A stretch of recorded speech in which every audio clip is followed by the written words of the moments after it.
Мустафу Джемилева начали поздравлять с раннего утра. В числе первых глава правительства Крыма Анатолий Могилев. Пожелания передал через крымских журналистов. Здоровье, учитывая его возраст. Члены Меджлиса решили сделать общий подарок. Скинулись деньгами. Некоторые решили выделиться и поздравить отдельно. Я, например, приготовил подарок от себя. Это электронный Коран. Он всегда пригодится. Во время отдыха можно послушать суры и восстановить силы. Он стоит 600 гривен. Сам именинник появился в Меджлисе в половине четвертого. С цветами в руках и песней на устах его встретили представительницы Маарифчи.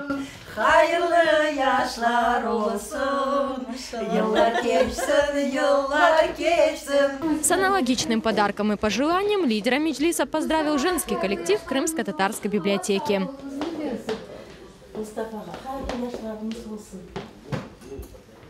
Постоянный представитель президента Украины в Крыму Виктор Плакида отличился. К букету цветов добавил бутылку красного вина.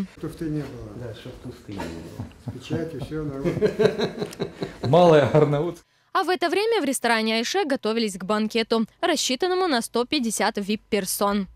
Мы сегодня готовим национальные наши блюда. То есть это у нас будет баранина тушеная с овощами. Подается она очень ярко-красочно,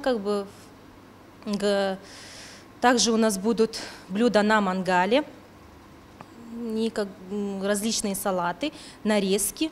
С 5:30 на пороге банкетного зала стали появляться первые гости. Кто с цветами, кто с книгами в руках. Я написал памятную книгу о исчезнувшем селе. Ее и подарю. По сложившейся традиции ветеран национального движения Виджия Кашка принесла живой подарок – ягненка.